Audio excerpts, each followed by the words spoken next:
before we start, so actually, yung inisip ko yung topic ko, sabi ko, okay, I want to introduce a service to you guys sa AWS na magpapadali sa buhay ng lahat. And it's very relatable. Hence, my topic is simplifying user authorization and authentication with Amazon Cogniton. Kasi authorization and authentication usually is present sa mga 90% of the applications we're creating. Kasi halos lahat ng mga apps may login, may register, di ba? May forgot password. So yun yung itatopic natin today and how AWS can help you accelerate your development. Okay, so a little bit about myself. So I lead modernization and security for ECV and I'm very active sa community, one of the leaders in AWS User Group Metro Manila. And I'm also a community builder and APN Partner Network Ambassador. And I also have a tech blog. So do visit that if you have the time. And syempre, no, I'm also a digital creator. No? So may mga videos ako on my adventures and misadventures in doing talks and being active sa community. So check it out. And I also love to blog. Nasa ibang blog posts ko for the past year. Okay. And back to the topic. So most common features when you're building an app is customer identity and access management. So mukha siyang fancy term on what a login, logout, register app should be. Pero let me explain myself. So for authentication, it's ensuring you are who you claim you are. For example, ako si Jambi. How do I tell the application na I'm really Jambi? So typically you do this via password. So I'm rafael.jambalos@gmail.com and this is my password 123. So yun. So usually for the longest time, that was the norm and that was the standard. And then nalaman natin na, nahuhulaan pala. No? Kasi sobrang advanced na ng computing ngayon. No? So they can just spend so much computing power taking so many guesses. No? And nalalaman nila based dun sa number of many attempts kung ano yung password mo. So we added other sorts of checking, like meron login via link, di ba? Yung mga ganun. Sisend na lang yung link dun sa email mo or get a OTP from your email and then you log in via that means. No? And meron din mga login via Face ID, login via trusted device, may mga ganun na mas advanced. And that's very good in terms of increasing security in authentication. Then, ibang aspect naman, yung authorization. It's ensuring you and only you can access what you are supposed to. For example, I'm Jambi, I'm admin of an e-commerce called ECV. So, admin ako nun. I should be able to access the orders of all the users and all the products and that. Pero paano kung si Neil, for example, siya yung ordinary user. So dapat, yung orders niya lang at products niya lang yung na-access niya. No? Otherwise, makikita niya yung account ni Jambi or makita niya yung account ni EG, tapos makakapag-order siya sa EG. Hindi pwede yun, di ba? So makakompromise yung account. So dapat, kung ano lang yung authorized for Neil, yun lang yung pwede niyang i-access. Right? So that's all about authorization. And then admin portal, no? Actually, admin portal is usually, hindi siya kailangan in terms of the end user. Pero as you reach scale, may mga customers na magre-reklamo. Tapos, yung mga customer service representatives, ibabag ng sobrang daming request. Jambi, can you check if this user exists? Jambi, can you deactivate this user because they abuse our policy? Ganyan. So, daming request. So, gawa na lang tayo ng admin portal para lahat ng mga request na yun, anticipate natin. And we can transfer those requests. Sila na gumawa yung mga customer service, customer support na. Diba? And also, yung user, in terms of user experience, gusto natin self-service. Diba? So, hindi man nag-forgot ng password dito, kailangan niyo pa mag-email. Mag-email ba kayo? Hindi na, diba? Nakakatamad eh. Unless super important sa inyo yung app, like banking app. Na talagang, nandun yung money nyo eh. Talagang, hintayin nyo talaga yung email, diba? Pero if normal e-commerce app lang, mag-email pa ba kayo sa customer support? Probably hindi na. Maglalazada na lang kayo. Di ba? So, lugi talaga yung company. And the next is session management. So, even if you log in your machine, you're not supposed to be logging forever. Di ba? And minsan may mga changes na ini-introduce sa access mo, and that should be reflected. For example, si Neil, admin siya, tapos bigla ko siyang dinowngrade into marketing stuff na lang, view only. So dapat mag-reflect yun agad. Otherwise, baka meron siyang gawin dun sa website na biglang katakot-takot, di ba? So yun yung apat na aspects of CIAM. So, and this is what we will address. Kasi ito yung paulit-ulit na ginagawa. So usually, when you do this, you have a framework, Ruby on Rails or PHP Laravel, and then you have a package. No? A package, or minsan built-in siya dun sa framework, and it is using the same database as the database of the e-commerce or the For example, you have an e-commerce, may orders table, yung users table nandun din with the encrypted passwords. So, problem lang dito is you must maintain yung security ng passwords sa database. So, anyone who has access to the database essentially has access to the passwords in this users table. Diba? So, you must alagaan yung access ng database na yun. You will protect it. And you will maintain the library. Kasi yung library na to, baka may vulnerabilities na pala. Magkaroon siya ng butas. Maging way to hack your application.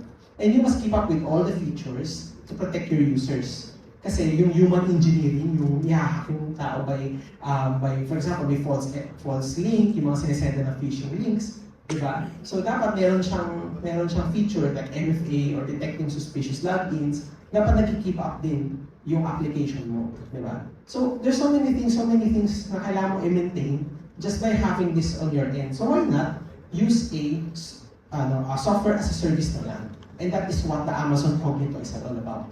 Diba? So, parang may mga APIs ka na lang gagamitin and you delegate all that responsibility of managing the users to an AWS service called Amazon Cognito. So dito, the data is not in your database. You cannot even see the encrypted version of the password. So, mas less yung risk. Diba? Pag na-compromise yung database mo, wag naman sana, knock on plastic. No? But, kung ma-compromise yung database mo, yung user passwords mo, since nasa hiwalay na account siya, and even you cannot access it, mas onti yung mako-compromise. And the solution is maintained by someone else, a dedicated team na mag-check kung may outdated libraries yung mismong setup nila. Diba? So, one less thing you have to worry about. And then of course, kung may new features dun sa solution na yun, it will take less effort to integrate sa side mo. Ngayon, kung may bagong MFA sila na may Face ID, siguro hindi mo na kailangan i-code yung part na nag-Face ID. No? Call the APIs na lang na may Face ID, tapos ka na. From a few weeks to just a few days. No, sobrang nare-reduce yung complexity. And why we love it, no, this is what we use also sa ECB, no, it's just 4 things. Number 1, it saves us around 2 weeks of development. Instead of developing this from scratch and selecting a package to include in our framework, we just use this SaaS or this Amazon Cognito, and we're done with our authentication authorization solution.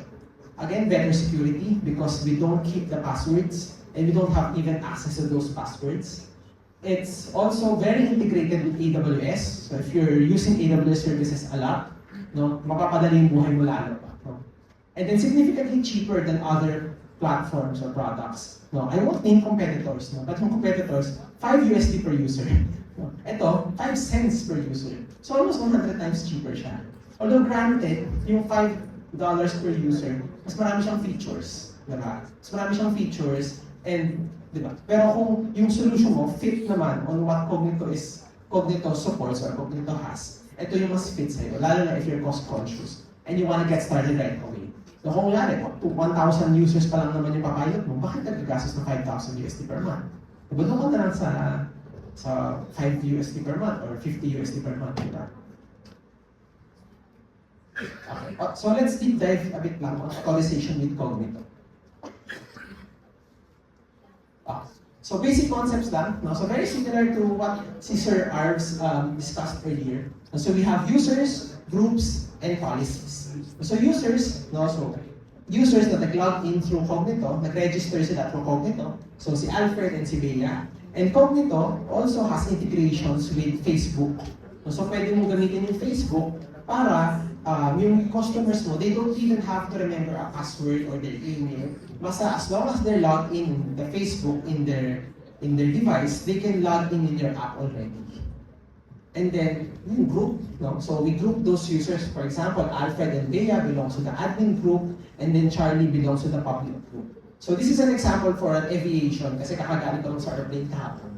So, for example, the admin can cancel anyone's flights and can view everyone's flights, but the public, syempre, can only book flights for themselves and can just see their own flights. Diba? So that's a good example of users, groups, and policies. So going deeper from there, actually, one important concept, so we have users, groups, and policies, pero another concept that's separate that we'll connect later is called JWT.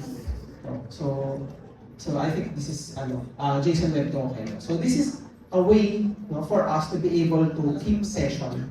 For let's discuss the anatomy. There's actually three parts to it: header, payload, and signature. Yung payload, it contains information about the user, ano yung role niya, ano yung user ID niya, etc. And then the signature makes sure na you cannot tamper this JWT token or this JWT token. You cannot tamper it. Pag tinamper mo siya, the moment you tamper it, the signature will not match anymore. Diba? So, yun. So, very tamper-proof siya. So, in this, pwede mo siyang lagyan ng something like this. So, something like this. So, pwede mo ilagay, this user has access to booking flights for themselves. Diba? And you're sure na hindi siya matatamper, or pag natamper siya, you're aware of it. Diba? So, bakit siya gano'n? So, why are we doing it that way? So, let's connect the login and authentication with the JWT token. So, okay. So, this is Alfred. Alfred is logging into our front end, and as usual, meron siyang email and password, and papadala niya yun sa Cognito. Diba? Cognito verifies the credential, okay, the password is correct. And then si Cognito magpapadala ng JWT token pabalik. Actually, Cognito sends three. So, access token, identity token, and refresh token. Let's focus now on access token. So, access token contains exactly what the user can access. Diba? So, magpapalik siya ng token, si Cognito mabalik siya ng token, and then si front-end, so for example, nag-login ka sa isang airlines, Jambi Airlines, nag-login ako, and then when I log in my username and password, may babalik na token. So, when I try to book flights, yung token na yun, or yung JWT na yun, yung long string, mahabang string lang siya, is included at every action that I do. When I book the flights, when I view my orders, when I view my flights, when I cancel a flight, kasama siya parati. So bakit? Ba't siya kasama parati? It signifies to the backend na it's Jambi transacting. Diba? And sa backend, meron siyang security mechanism din. Malalaman niya na, pag nakita niya yung token na yun, makikita niya si Jambi yung kausap, and he will display, the backend will display Jambi's flights. And then, gagawin ni backend, i-check niya muna kung unexpired yung token na yun. Kasi nag-expire yung token every 1 hour. Right? So, bakit kailangan mag-expire yung access token every 1 hour? Yun kanina natin sinabi, for Neil, for example, dinowngrade ko yung access niya, dapat mag-reflect agad. Diba? Kunwari, ang access niya is admin, tapos bigla ko siyang dinowngrade to, customer ka na lang, ganyan. Kasi, you're fired, ganyan. So, customer access ka na lang. Diba? So, it needs to be reflected immediately. Otherwise, may window of opportunity that while Neil is no longer with the company, he can still do admin access. So, kunwari, 5 minutes lang. In 5 minutes, mag-expire na yung token.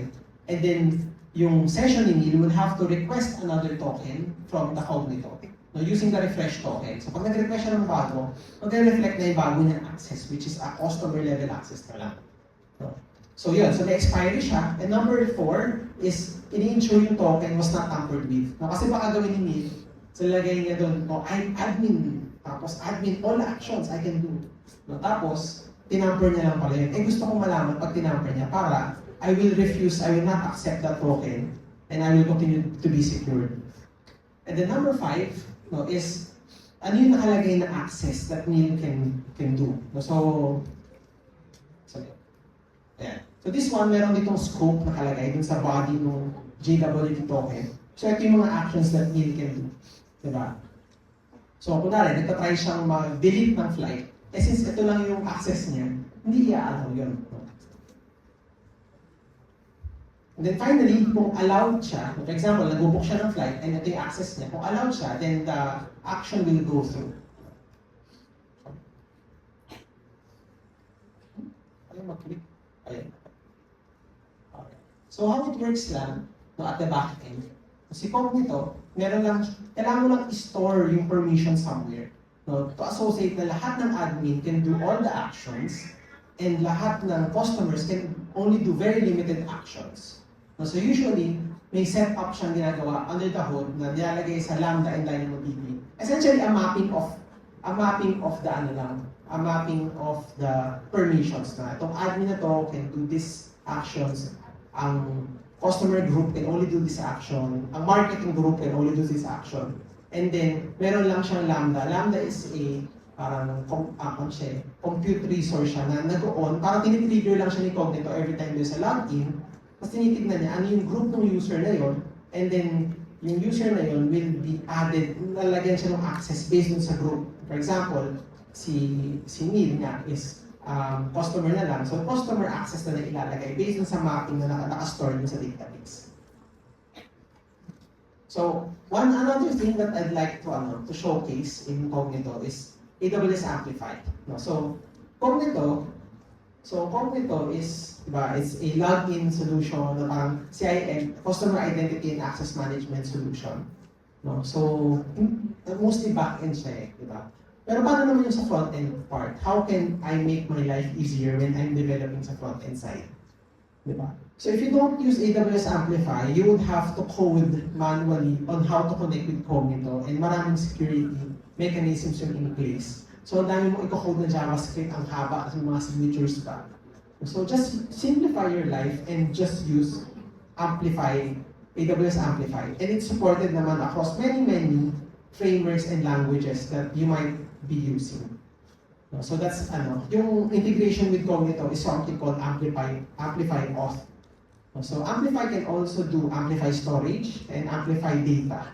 Amplify storage is gagamitin mo yung permissions na nakuha mo from logging in and then magsa-store ka ng images. Kasi usually, ayaw mo nang padaanin yung image upload sa backend mo. Gusto mo nang erecta yun dun sa Amazon S3 or parang G Drive ng AWS. Gusto mo nang erecta. Ayaw mo nang to pass through the backend pa and you have to code for it.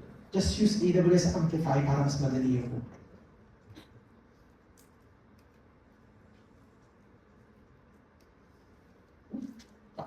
So, ito yung parang parang diagram niya. So, yung Vue.js app yung gamit ko, and we have the Amplify.js library na ginamit, and then it accesses the S3 bucket. So, magla-login ako, when I log in, I will get the set of tokens we talked about earlier, and a temporary access to AWS. And then my front-end app will use the temporary access to upload an image, or to view an image, or whatever.